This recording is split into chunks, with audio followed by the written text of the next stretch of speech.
Let's raise the minimum wage. What could possibly go wrong? Welcome to The Big Puzzle. In this podcast, we explore the subtle connections between science, religion, politics, economics, and history. One piece at a time, we unveil the big picture of this shared experience that we call life. Apparently, every 4 years, all the problems in the economy are solved by a very simple policy that is to raise the minimum wage. So, to understand better what is the impact of minimum wage in the economy, let's talk about the different strategies that companies could have to deal with raises in the minimum wage. To start with, let's create a very simple company. It has 3 employees. So one is at minimum wage. That let's say that in that state is $10 an hour. Then the second employee actually got a promotion recently, so he's at $11 an hour. And then the other one is the most experienced of the three, and he is at $12 an hour. So now, the government comes and say, okay, now the minimum wage is no longer 10, now it's 11. So there are three strategies that the company could use to deal with this increase in the minimum wage. And I will call them the lift, the squeeze, and the catch. The lift is probably the simplest of the three, and one could argue that it's actually the fairer of the three. So since the minimum wage increased 10% from 10 to 11, what you would do is increase everybody's salary by 10%, right? So the person who had minimum wage now goes from 10 to 11. The person that had 11 now goes to 12.10, right? 12 and 10 cents. And the one who was 12 now goes to 13 with 20 cents, right? So in that case, well, it looks like everybody benefited from the raise in the minimum wage. But what is the problem? The problem is that whatever that company is producing will have a 10% increase in the cost. And you can say, well, this is only cost on the labor. But if you think about it, the minimum wage applies to everybody, and so the other companies who supply raw materials and other things to this company will have the same situation, that they will have to raise everybody 10%. So their products raise 10%. What you end up having is all the economy, all the prices in the economy raising 10% because all the costs raise 10%. Yes, it's fair, it's simple, but basically you didn't change anything. The net result is just inflation, and all that inflation completely cancels out the increase in wages that the minimum wage produce.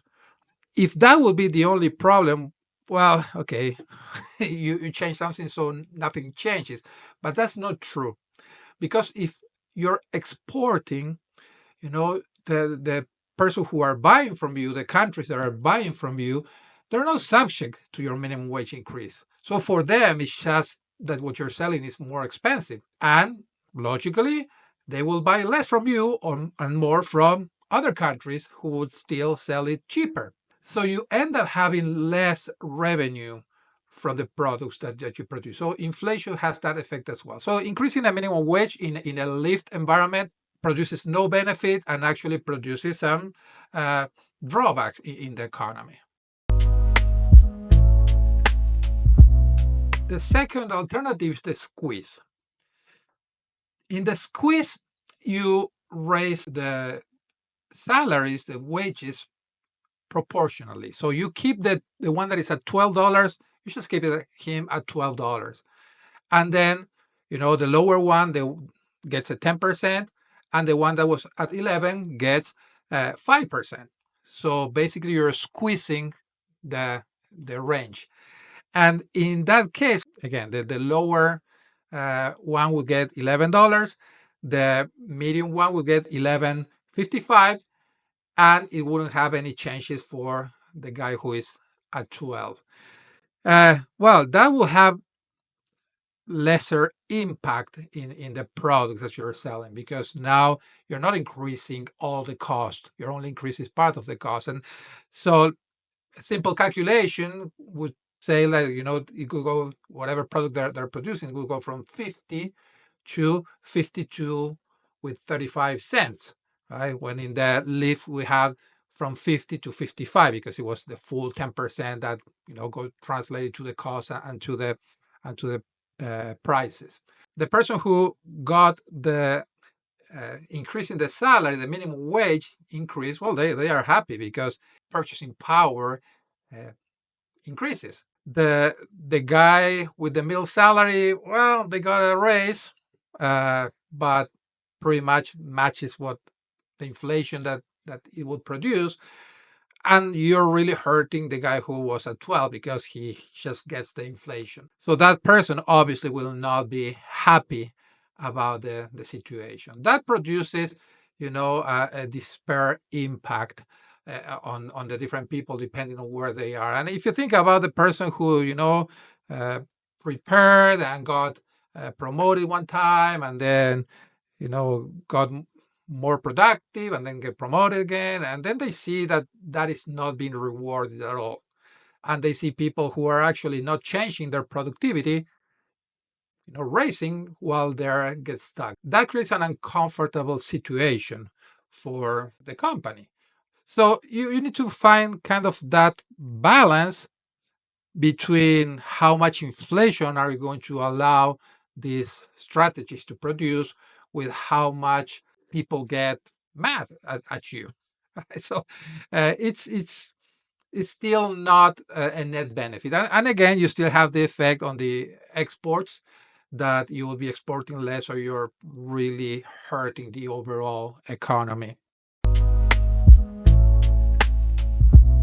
The third alternative is the catch. So in the catch, you basically just change whoever is in the minimum wage, and you leave the other ones. It's a catch because, the minimum wage will eventually go up and everybody will end up being caught by that minimum wage. So that would mean that, the person who was at 10 now is at 11. The person who was at 11 is still at 11. And the person who was at 12 is still at 12. Obviously, that would create the least impact in the economy, in the inflation, still would produce inflation, but that would be, of the three strategies, the lowest one. But it's the one that creates the most discomfort among your employees. So the person who worked from getting out from minimum wage, suddenly they find that they were practically demoted back to minimum wage. And the person who was at 12, again, they see that also they were brought back to where they were before, just $1 over minimum wage. And you're obviously producing inflation, right? This is kind of the one that creates the most discomfort, like I said. And there's some secondary effects. So what do you think that the person that were at 11 and 12 will do when they feel that they were demoted? Well, most likely the productivity will go down. If you made an effort to get promoted and then that promotion is taken from you, well, you're probably not going to put the same effort. Whoever owns that company will have to put more employees or something that would increase their cost. So the cost will be increased nonetheless. It's not just a theoretical value that we're calculating. And in this example, we'll go from 50 to 51 with 52 cents. Well, that could be kind of the initial impact. The other thing that could happen is, that they would start looking for another job. And most likely they will be looking for a company that chose the lift economy or the lift approach. That means that whatever you do, you end up having the lift approach. And if we remember, the lift approach just increases the inflation. It doesn't increase the purchase power for anybody, and it hurts your country's economy by being less able to export. Which is the best strategy then for minimum wage? Well, the best strategy is not to have minimum wage. That's something that doesn't benefit anybody. It's just a fiction. It's just a tool that politicians could use to convince people that they're being benefited when actually just hurt them. Just leave the market, deal with the costs and the prices, and with the wages. And in a future piece of the puzzle, we're going to talk a lot more about what is the relationship between wealth and wages. With that, I think should be clear that anything that affects the free market will be detrimental to the economy. So I hope that you enjoyed this explanation. I hope that helps you see things differently. And I hope that it also helps you decide how to vote next time. So, well, see you in the next one.